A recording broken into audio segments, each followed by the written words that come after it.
Hi everyone, hope you're doing well from wherever you are watching this channel, depending on the time zone. Now, there have been a question about Ruto's interest in Mount Kenya region politics. And with all this, people are challenging William Samoei Ruto about his position to do with the Mount Kenya people. Does Ruto really love the people of Mount Kenya region? Is he really embracing them as a community? That has been the big question. And Professor Ogola is trying to respond to this. But his message is one, that the people of Mount Kenya region, you have to know this, that the man in State House hates you the most. He has zero interest in taking care of you, and above all, he has proved in very many ways. So the professor is using two examples to prove to the people of Mount Kenya region that Ruto hates you. Number one, the politics of divide and rule. Ruto, after he ascended to power, the thing that he has really done in the Mount Kenya region is to create more kingpins in the name of creating a fight between Gachagua, Ndindi Nyoro, Kimani Ichung'wah, and others. It even goes to an extent of even bringing in Uhuru, because now how does he manage this? You bring in Gachagua to fight Uhuru Kenyatta. So Gachagua focuses more on fighting Uhuru. That's all about creating division. So for him, a person who comes to your own family and create a division by staging a war among you, he hates you. If he loves you, he will call for the unity of your family or community. For that, Ruto hates Kikuyu. Number two, the issue of picking the best of the best. Cream de la cream. If you got the choice of William Ruto in terms of leaders, yes, he has more cabinet secretaries from Mount Kenya. He picked more. And for that reason, ilikuja kuwapumbaza, that they can think, oh, this is our government, we are a part of this. But look deeper into that. Did he took the best out of the best from Mount Kenya region? Starting with this running mate, you get the Gachagua. Was Gachagua the best you can get from Mount Kenya? Even members of parliament in UDA party who are voting to have the running mate from their own area did not want Gachagua. For them, it was Kithure Kindiki, one of the best polished minds. But what did Ruto do? He went for Gachagua. So if I love you, I will come and bring the best out of you to prove to the world and the nation at large that indeed this is the face of Mount Kenya and this is the best. So because Ruto hates Kikuyu as a community, he picked the worst but not the best. If I love you, I will want the best out of you. With all this, the professor is proving to us that Ruto hates Kikuyu with passion. Listen to him, and I will take you to another video to prove the professor's point that indeed Ruto hates Kikuyu community. To my friends, my relatives, my fellow Kenyans from Mount Kenya, you heard this when William Ruto said that he's your friend. Actually, he says, Muriege Rege. Muriega Rege. He talks to you in your language. He talks as if he's one of the Kikuyus. But the truth of the matter is, William Ruto, since from the beginning, has always hated Kikuyus. He did this during the post-election violence. You have more evidence to that. Then he pretended to have worked with Uhuru to form the government. And now he pretended that he actually can bring you to his government. In spite of the fact that out of the 23 CSS, there's 10 from Mount Kenya. Swallow this bitter pill. The president has always hated you. And let me tell you what, I have two reasons for that. The first reason is, when somebody loves you as a friend, as a brother, as a wife, as a husband, as a child, what they want is that they want the best for you. And one way to bring you together is unity. When your father left, for example, when father died, he wanted unity for all of us as his children. But look here, William Ruto, after taking over, he has a mission to divide Mount Kenya. Look at where maybe Gachagua, Ndindi Nyoro, Ichung'wah, who is the next kingpin. And the confusion that is happening in Mount Kenya shows he wants Mount Kenya to be divided. He fears Mount Kenya to be the Mount Kenya that votes to the last man as a bloc. And he wants to do this for selfish reasons. So the fact that he wants you to be disunited, to fight among each other, it means very well that he does not wish you well. He's trying to kill your current kingpin, which is Uhuru Kenyatta. He does not want it to be there. He wants to have several people divided so that he can rule you. So somebody who wants to disunite you, hates you, and is executing it very well. The second reason is, if you want and if you love a friend, a brother, a relative, a husband, children of yours, you want to get the best out of them. If William Ruto really loved Mount Kenya, he could have picked the best out of them to serve in the government. Do you want to tell me that the cabinet secretaries, PSS, and all those people working in Ruto government are the best and brightest of Mount Kenya? No, Mount Kenya is better known for those things. Mount Kenya has some of the most furnished businessmen, furnished heads, well-educated people. But look, Gachagua, picking Gachagua and leaving Kithure Kindiki shows that he didn't want Mount Kenya stars to shine. And this is ongoing. If you look at what he's making decisions about, whom he's electing, whom he's close to, who are the advisors, shows he does not want to use the best and brightest. And I can tell you very well that if you want even to love Kenya, you should not have such a cabinet. So you hate Mount Kenya, but also you hate your country, because you'd have picked the best and brightest in Kenya to serve this country, and Kenya could move forward. Mount Kenya, mark my words, you'll tell me one day, I'm still a young man compared to your age, but I know you'll know this, that swallow this bitter pill.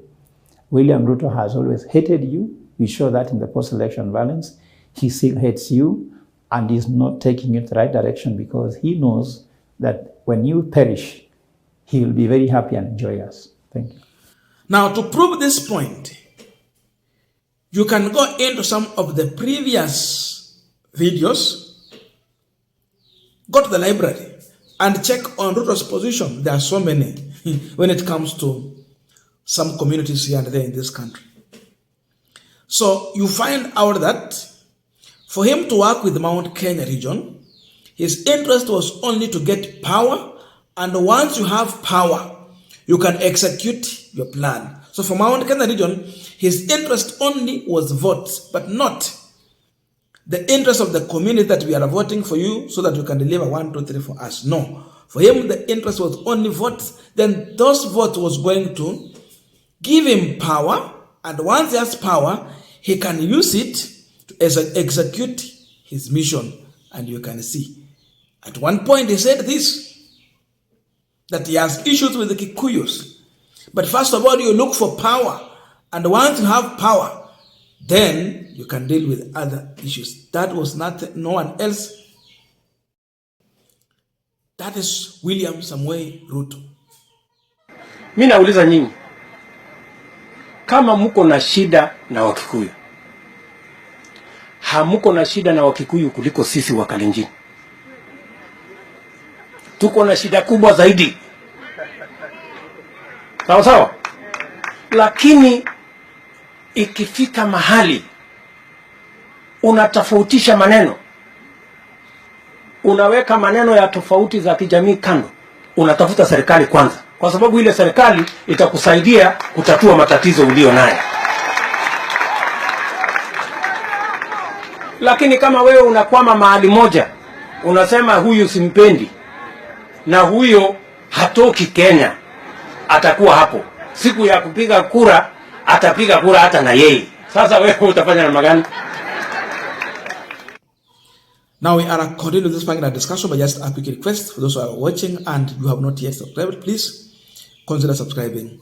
To our returning subscribers, I must say thank you so much. And again, to all our viewers, please give this video a thumbs up. Thank you so much, and back to this discussion. Now, from the point where you are sitting and watching this video, I don't know your position as far as William Ruto love for the Kikuyu is concerned. Does Ruto really love the Kikuyu community? You can tell us in the comment section. What's your view? going by what he has been doing.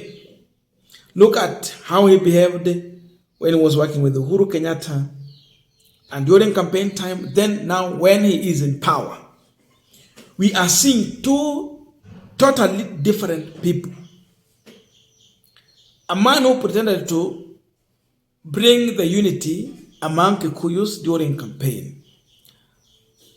A man who came out more of one of the Kikuyu people. He spoke their language, he listened to them, he gave handouts. It was like he's going to sort out all the problems. But now he is in power. Tell me one problem Ruto has sorted in Mount Kenya region, or even one successful project that he has executed in Mount Kenya. But though that one is across the country. But the love he had for Mount Kenya region, you would think that if there is anything, he would start from Mount Kenya going elsewhere. Though we know the only project he accomplished was the building of the late Kipchumba house. Hiyo ndio muladi alianza akakamilisha. Zingine, he's launching someone else projects. Right now, Mount Kenya region is more divided than before. And Ruto did it cleverly. Number one, he started with Gachagua to stage a war against Uhuru Kenyatta when they came to power. To an extent, Gachagua and the likes of Kimani Ichung'wah would organize the goons to go and invade the Northland belonging to the Kenyatta family. You incite a community using some leaders against their own leader. Because Ruto understands that the unit for Mount Kenya region is a big problem for him. Anaelewa hivyo. And because of that, he can't allow it. Because when they are united, they speak one voice and they can use their vote to cause a problem for you. You either listen to them, deliver to them, or they use their vote to remove you from power. So you divide them. Gachagua pigana na Uhuru, division imeanzia hapo. Then bring in now, because Gachagua is looking more powerful now that he's fighting and pretending like he's taking care of the community. Mambo ya majani chai, sukari na nini? Sukari kweli, majani chai, kahawa na maziwa na vitu zingine. Then bring in the likes of Kimani Ichung'wah, Ndindi Nyoro, to stage another war against Gachagua. So Gachagua ako na wafuasi wake, Ndindi Nyoro akuja na wake, Kimani Ichung'wah na wake ndio hao, then Uhuru Kenyatta akibaki na wale wengine ambao bado wanaamini kwa uongozi wake. Now you have these leaders, they are divided. You easily manage them when they are divided. So Ruto is looking on how to manage Mount Kenya region politics when they are divided. So you remain the only person who comes out as that unity figure. You manage them. So Ruto is managing Mount Kenya region politics by means of division. He hates them. If he loves them, he will always want them united, like what he wants for the Kalenjin nation. Right now, Ruto will want the most unity from the Kalenjin nation when he is in power, because he knows what it means for him. Secondly, as he talked about the issue of getting the best out of Mount Kenya, there is one thing Ruto maybe knew, that if I have someone who is sharp and bright, he might outshine me. So let me take one of the worst, so that at any point I will look good in the eyes and the presence of Kenyans if they have to do a comparison between me and my deputy. So he went for the worst from Mount Kenya region. That's why you would see many people referring to Gachagua as the face of shame of Mount Kenya. Because when you look at Gachagua and you think of Mount Kenya, because now I come out as the face of Mount Kenya, you would think Mount Kenya wako na one of the worst leaders, but Mount Kenya has one of the best, brilliant brains, which Ruto, by design, he avoided to have such people to help him in governance, because he knew they would outshine him, they would bring that unity, and out of that, his leadership will be under threat. Alijua hivyo. That's why the bright minds, the bright brains can't be around him from Mount Kenya region. He went for the weak, for the, those politicians not just upcoming, because Gachagua is a one-term member of parliament, the former DO. Zero experience in politics. He went for that. He forced him to be his deputy on the people of Mount Kenya region. Aliforce hao kwamba huyu ndio kiongozi. So because of that, it's all about hatred. Definitely, in that video you heard about him. You heard him talking about the issue of problem that they have had with the Kikuyu as community. But first of all, you look for power, then you sort out the problems. The question is Ruto finally sorting out his problem with the Kikuyu community because now he's in power? I don't know your views, but let us know in the comment section to continue with this discussion. Thank you so much and see you in our next video.